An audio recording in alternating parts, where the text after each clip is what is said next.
So, Matt, can you offer some thoughts about how your work with Anglian Water aligns with some of the ambitions of the Flood and Coastal Resilience Innovation Programme? So we're living in a changing climate, and weather is becoming more extreme. And as an industry, we have to find a way to combat that and try and mitigate the impact that wet weather and extreme heat is causing.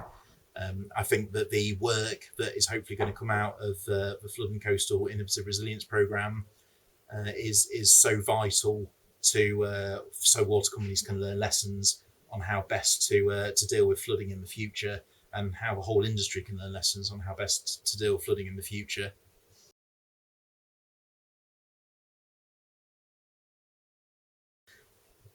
Um, can you offer some thoughts about why you think it may be that water and sewage companies often find it challenging to get involved with community flood projects where others are leading?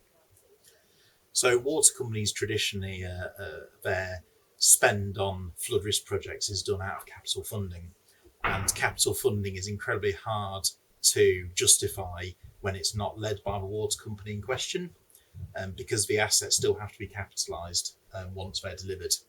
Now, Anglian Water spent quite a while trying to overcome this challenge. And it was with help with my legal colleagues, and with my colleagues in capital accounting, that we actually came up with a pretty simple solution. And this was based on the idea that any assets created through schemes funded through partnership funding would have a legal agreement attached to them that essentially gave Anglian Water the right to go and maintain those assets, if they weren't maintained by the organisation that essentially put them in. So we essentially guarantee the life cycle of those assets, and therefore we're able to capitalise them.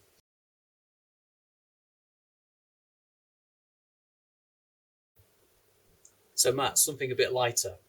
What's your favourite innovation programme project? So a little bit biased because I've been quite heavily involved in it, but my favourite has to be Project Groundwater in Lincolnshire. Mainly because Anglian Water was one of the main drivers of Lincolnshire County Council applying for the FCRIP money in the first place. We had a significant issue in a little village called Scotwick, where we had essentially our foul drainage system acting as a French drain for the village, taking groundwater away.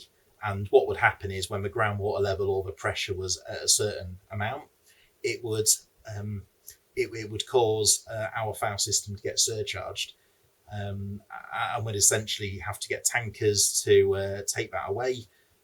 We'd start have to applying for local enforcement position statements from the Environment Agency to allow us to overpump directly into watercourses. Now that's not great for the environment, and it's not great when you think of the carbon consequences of transporting groundwater, 25 miles down road to be disposed of through a treatment process.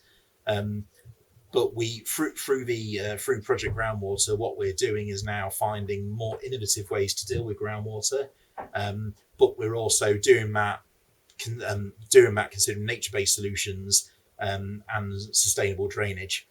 So we're dealing with groundwater. We're implementing nature-based solutions. We're reducing carbon. We're increasing biodiversity. It's a win-win for everybody involved. Benefits for everybody. Yeah.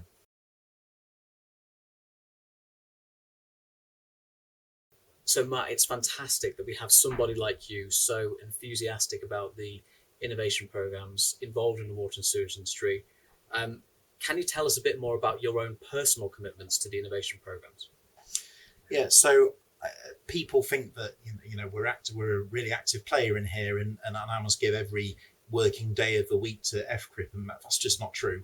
I get involved when there's clear benefit for me to get involved. There's quite a lot of meetings I can't add any value into, and I don't attend for those reasons. But it's all about just identifying where you can add value and getting involved at those right times. Because I still have a job to do outside of this program. I've got to deliver 92 schemes across this asset management period.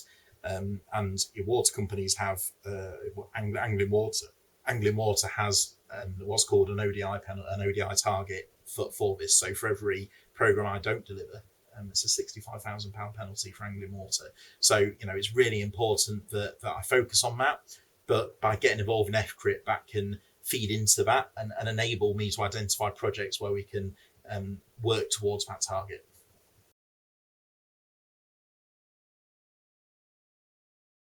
So Matt, final question. Have you any advice for other colleagues in water and sewage companies that may want to get involved in some of the innovation program projects? My advice is go for it. Speak to the lead organisation who's leading the particular FCRIP project that you're interested in.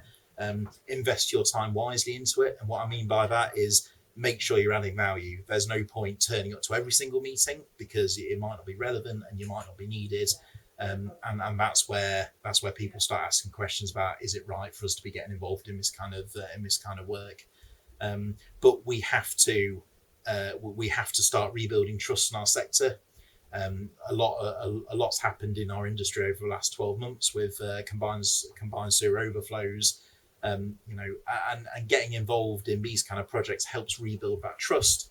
But also, I think that FCRIP is a really good example of working in partnership, and that is the future for our industry. We can't solve these issues on our own.